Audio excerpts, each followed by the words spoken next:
पूरा पूरा जुड़ जाए तो वो रिएक्शन चला होगा न्यूक्लियोफिलिक एडिशन रिएक्शन। अगर न्यूक्लियोफाइल अटैक करे और कुछ हिस्सा मॉलिक्यूल का सबस्ट्रेट का जोड़े तोड़े और बाकी और जोड़े तोड़े और रिप्लेस करने के बाद फिर प्रोडक्ट बनाए तो ये कहलाएगा न्यूक्लियोफिलिक सब्स्टिट्यूशन रिएक्शन। फालतू की बकवास। अब लास्ट क्लास में हम लोगों ने क्या देखा?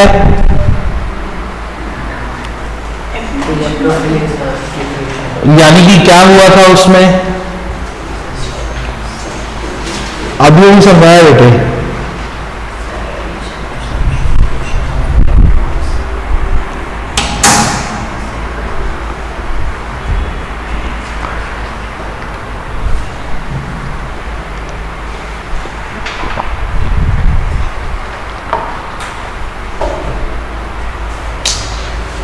धन्य हो यार, अभी समझा। मैंने ये पूछा बेटा कि इलेक्ट्रोफिलिक सब्स्टिट्यूशन रिएक्शन में क्या हुआ होगा इनमें से?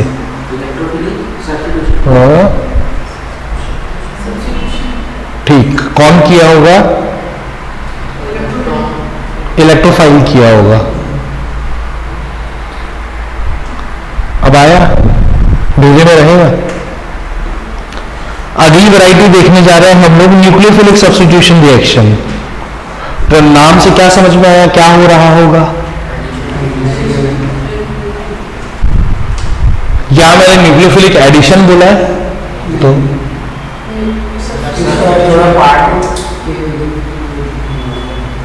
मेरा क्वेश्चन है, मेरा क्वेश्चन है कि अगर हम लोग अगला पढ़ने जा रहे हैं न्यूक्लियोफिलिक सब्स्टिट्यूशन रिएक्शन तो इसका मतलब उसमें क्या हो रहा होगा?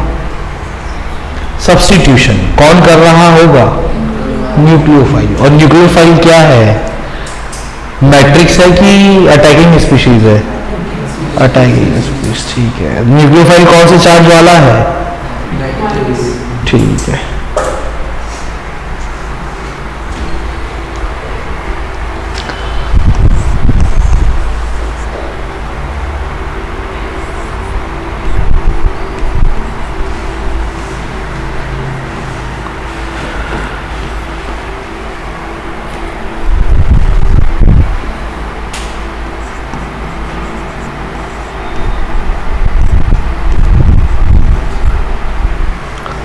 जैसे मान लो ये रिएक्शन, ठीक, ये तो आपका सबस्ट्रेट बन गया, ये आपका प्रोडक्ट बन गया।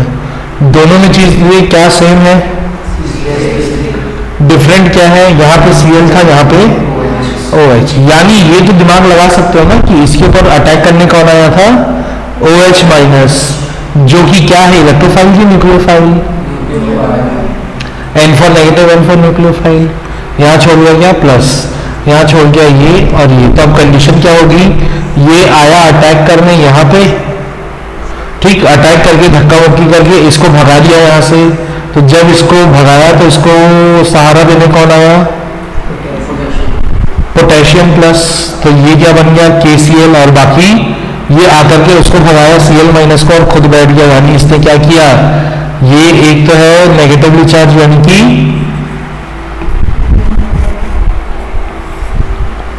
न्यूक्लियोफाइल, दूसरी चीज ये आया अटैक करने और सबस्ट्रेट मॉलिक्यूल का हिस्सा रिप्लेस करके प्रोडक्ट बना के चला गया। तो ये क्या है? यही रिएक्शन है न्यूक्लियोफिलिक सब्स्टिट्यूशन रिएक्शन। डन। चलिए लिखिएगा इसमें, when substitution in substrate molecule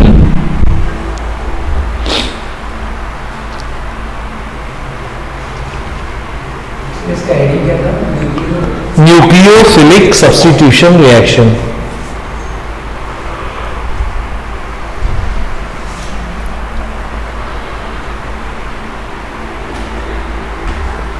क्या लिखा? क्या?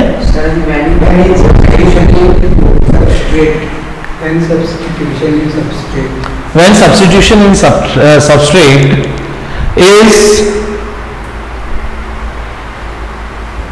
is brought up by DROU GHT,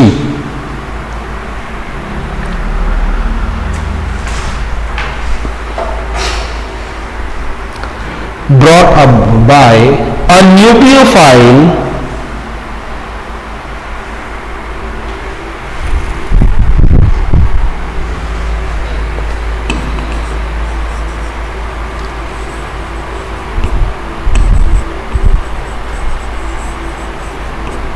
दोनों का क्या मतलब?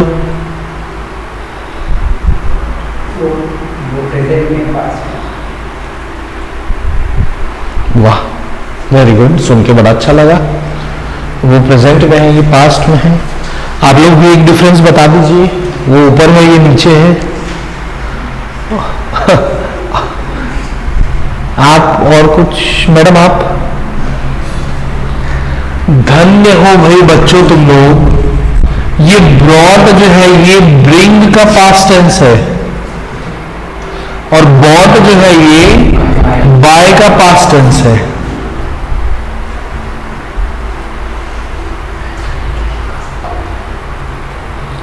ऐसे इंग्लिश पढ़ेंगे सर?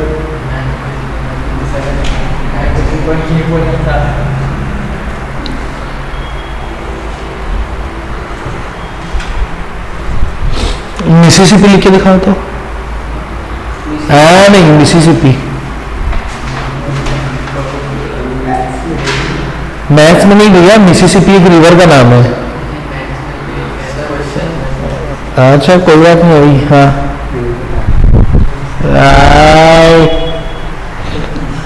चलो बेटे, आप तीनों अभी भी मिसिसिपी लिखेंगे। आप चेकोस्लोवाकिया लिख के दिखाइए।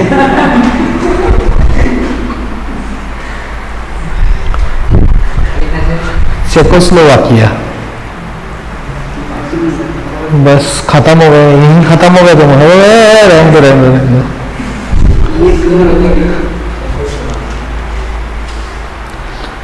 चलो भैया केमिस्ट्री पढ़ो। इंग्लिश में तो तुम गए दोनों के दोनों, तीनों के तीनों बल्कि। ठीक, क्या लिखा था? Is brought up by a nucleophile comma this is called a nucleophilic substitution reaction. Example ये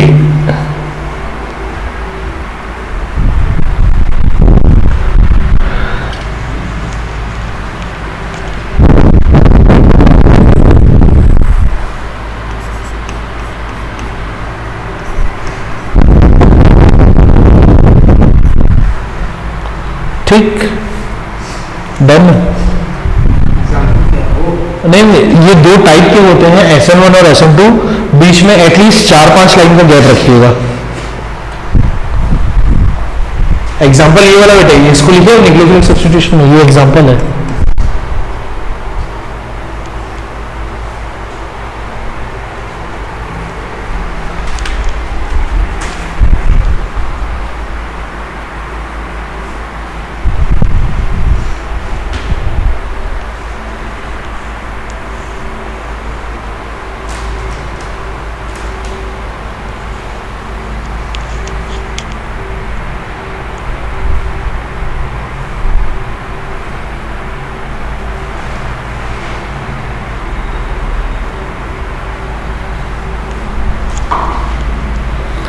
डन। चलो SN1 और SN2। अब ये न्यूक्लियोफिलिक सब्स्टिट्यूशन होता है दो तरीके का, SN1 और SN2। अब इसमें फर्क क्या है?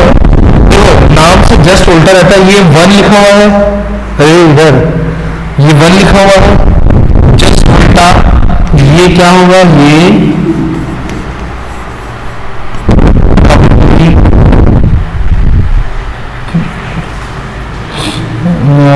Complete 2 steps. जबकि इसमें SN2 लिखा हुआ है, तो ये इसका होगा कंप्लीट्स इन 1 स्टेप। ठीक, इसकी खासियत क्या है? इसकी खासियत है कि slow step is the RDS। RDS का मतलब रेट डिटरमाइनिंग स्टेप, मतलब उस पूरे रिएक्शन का जो रेट ऑफ रिएक्शन है यानी कि स्पीड है, वो कौन डिसाइड करता है? Slow step. ठीक, आरडीएस का मतलब होता है रेट डिटरमाइनिंग स्टेप। अब ये बेचारा जो है ये तो एक ही स्टेप में खत्म हो रहा है, और जब एक ही स्टेप में खत्म होता है तो उसमें कोई भी आरडीएस जैसी चीज नहीं है काम करती। तो ये तो हो गया क्या, पहला step completes in one step, और दूसरा no RDS step exists individually।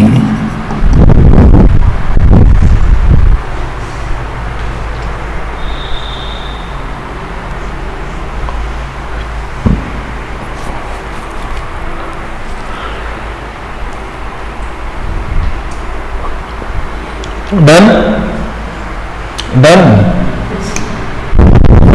ऐसे वन की खासियत एक और है कि ये 2 स्टेप में हो रहा है, और इसमें जो ऑर्डर ऑफ रिएक्टिविटी है वो होती है 3:1 मिथाइल। ये है ऑर्डर ऑफ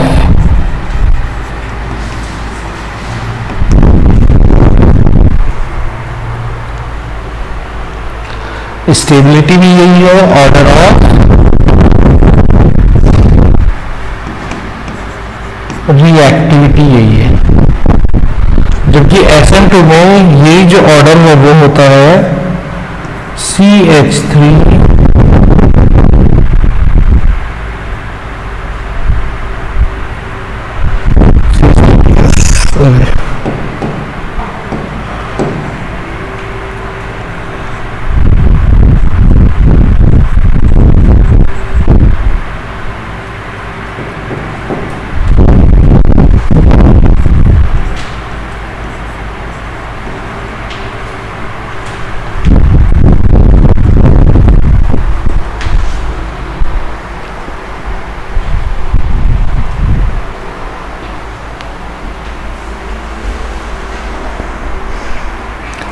डन।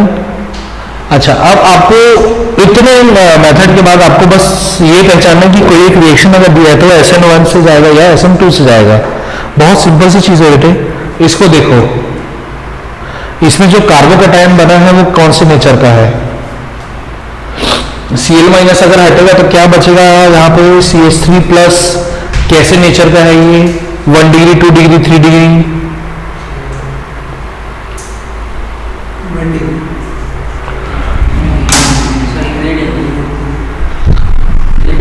अरे मतलब तीनों ही खाओगे अब तो, अरे मजा ही आ गया। डिग्री नहीं होगा ये बोल के बच गई तुम लड़की होके।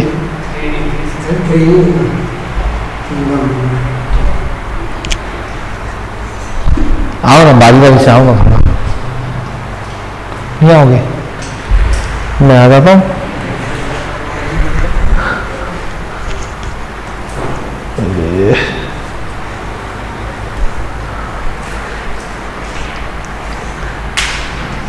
कैसे पहचानते हैं डिग्री कैसे? हाँ अल्कीन टाइम देखते, ठीक है, बैठो देखो और बताओ कैसे पहचानते हैं मुन्ना, कैसे पहचानते हैं 1 डिग्री 2 डिग्री 3 डिग्री? कितने बार सिखाना है, कितने बार सिखाना है?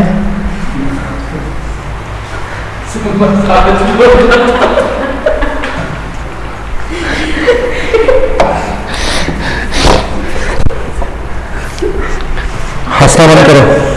अरे ऑन सीरियस नोट यार, बताओ ना बेटे, 1 डिग्री 2 डिग्री 3 डिग्री मैंने आपको कार्बोकैटायन के टाइम पहचानना सिखाया है।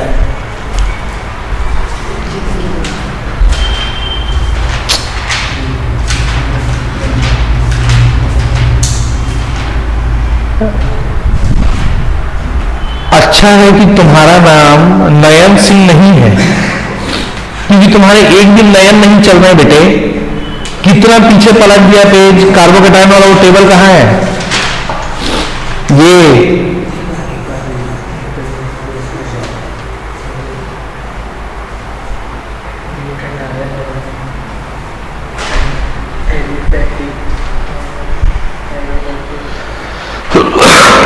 क्या करूं यार तुम लोगों का मैं। बोलो ना 1 डिग्री 2 डिग्री 3 डिग्री कैसे पहचानते हैं? तो स्ट्रक्चर देखिए कैसे पहचानते हैं बोलो। हाँ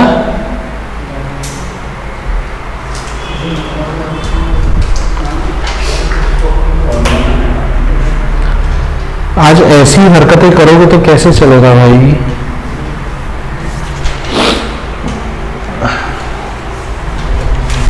चलो इधर देखो, गजब ही कर दे रहे हो तुम लोग तो। इधर देख लो, इधर देख लो। ये सीएल जब यहां से गया तो क्या छोड़ के गया?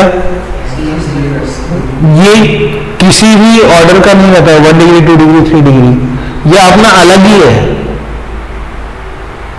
CH3 प्लस 1 डिग्री कैसे पहचानोगे? जैसे कि मान लो CH3 CH2 Cl अगर होता तो ये Cl जिस कार्बन से जुड़ा है, इस कार्बन ने कितने डायरेक्शन में बॉन्डिंग रखी है बेटा? एक ही डायरेक्शन में चेंज चल रहा है ना इसका, तो ये कैसा होगा? ये होगा 1 डिग्री। ठीक, चलो एक एग्जांपल देखो, CH3 CH CH3 Cl, मान लो अगर ये होता। ठीक, ये Cl अब जिस कार्बन से जुड़ा है इसने कितने डायरेक्शन में ब्रांचिंग रखी हुई है, यानी ये कैसा टाइप का होता? 2 डिग्री। अब ये CH3 को आप ऊपर लिखोगे तब भी वो 3 डिग्री ही रहेगा, सॉरी 2 डिग्री रहेगा। Third condition CH3 Cl CH3 CH3, ये कैसा होगा? 3 डिग्री। कैसे पता चला? क्लोरीन जिस कार्बन से जुड़ा है इस कार्बन की बॉन्डिंग ये एक डायरेक्शन, ये 2 डायरेक्शन और ये 3 अलग अलग डायरेक्शन में, इसलिए क्या है? 3 डिग्री। इतना भी क्लियर है? इसमें देखो ये है क्लोरोमीथेन जिसमें CH3 प्लस बनेगा ही बनेगा क्योंकि वो Cl माइनस के नाम से अलग होगा। ठीक, तो CH3 प्लस देखो तो उन दोनों में से किसमें जाना पहले प्रिफर कर रहा है? SN1 और SN2 में। हाँ, SN2 में। ठीक, ये क्या था? ऑर्डर ऑफ रिएक्टिविटी भी तो यही है ना, मैंने बोला आपको। चलिए, तो इसका मतलब है कि ये रिएक्शन कौन से टाइप का है बेटे? SN1 टाइप का। ठीक, इसकी खासियत क्या रहती है? SN1 ये तो 2 स्टेप, ये हो गया 1 स्टेप। तो SN2 की खासियत होती है पेंटावेलेंट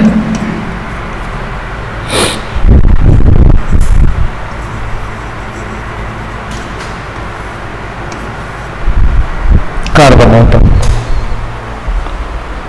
ठीक, हाँ हाँ जी सर। और ये जो पेंटावेलेंट कार्बन एटम रहता है इसी का नाम हम लोग देते हैं कि इसके पास एक पेंटावेलेंट ट्रांजिशन स्टेट है। ठीक, या एक पेंटावेलेंट नेचर का इंटरमीडिएट है।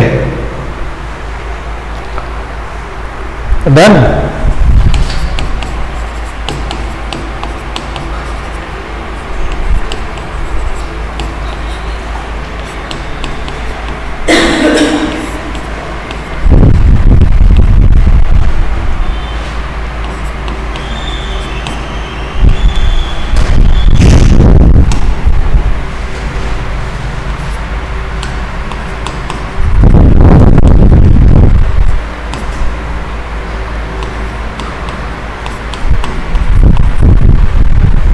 आपको बताना ये रिएक्शन किस टाइप का होगा, SN1 की SN2?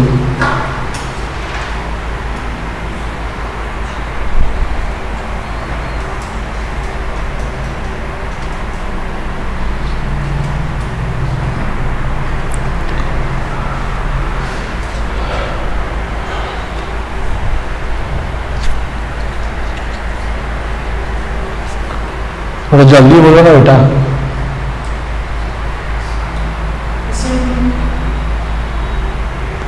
क्यों SN2 में जाना चाहेगा?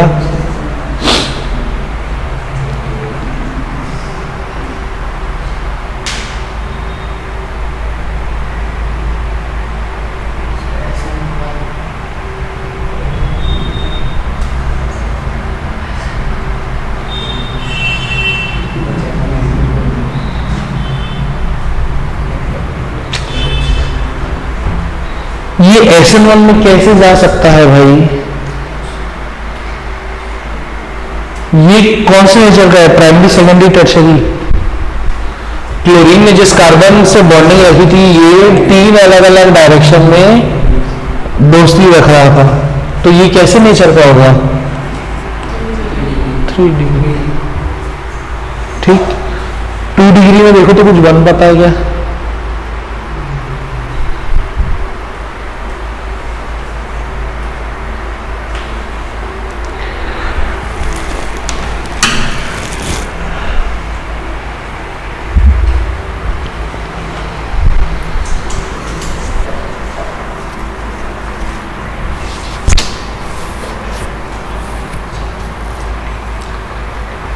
तुम लोग लिटरली ऐसी पूरी क्लास स्पॉइल कर दी।